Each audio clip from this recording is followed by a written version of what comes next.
Lastly, I would like to say what forms the myelin sheath. There are two types of cells that form the myelin sheath. One is called the oligodendrocyte, another is called the Schwann cell. Oligodendrocyte and Schwann cell. The oligodendrocyte is found in the central nervous system, C and S. The Schwann cell is found in the peripheral nervous system, P and S. Okay, we will talk about the difference in the next part. But at the moment, I want to just talk about these two cells: oligodendrocyte in the central nervous system, Schwann cell in the peripheral nervous system. Oligodendrocyte, I have drawn it here. So there's the cell, there's the nucleus, the cell body, the nucleus, and the process coming down here. And these guys are the axons. Here's an axon, an axon, an axon. And the process coming down from this oligodendrocyte will form these myelin sheaths, okay? And not these myelin sheaths don't go the entire length of the axon, so it just goes partially.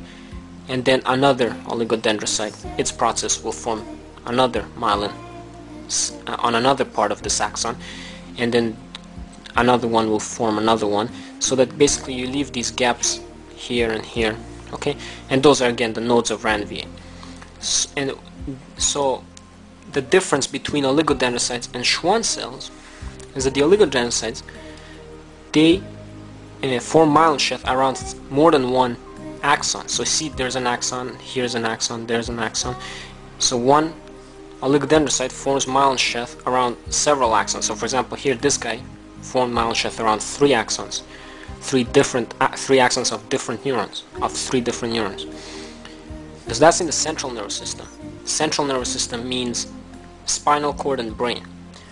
Peripheral nervous system, that's where the Schwann cells are. Here, peripheral nervous system is outside of the brain and spinal cord. So everywhere else, so for example, the upper limb and lower limb, the abdomen, the trunk, the thorax, all of this, all the nerves that are present in those areas, including the cranial nerves. We will discuss the central and peripheral nervous system in next part. But here, Schwann cell in the peripheral nervous system, different from oligodendrocyte in that one Schwann cell forms a myelin around one axon. And again, not the entire length of axon, another one will form the next portion, so leaving a node of Ranvier here. So, okay, so an oligodendrocyte in the central nervous system, and it forms myelin around more than one axon. Schwann cell in peripheral nervous system forms myelin sheath around a single axon. Okay? And also here, the Schwann cell, the way that these myelin sheaths are formed, so if this is an axon in cross section, you know it goes like that, so we cut it and look cross section, the myelin sheath wraps around it. So it wraps around it once, twice, again, like that. There's the axon, okay? So this is the myelin sheath wrapped again and again, over again, okay? So it would look something like this here, okay? Hopefully you understand what I'm trying to show here.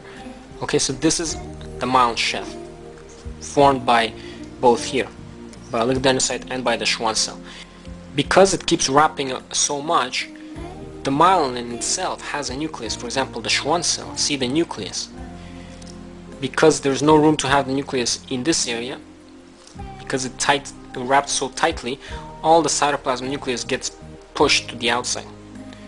So the nucleus will just stick out here, okay, like that.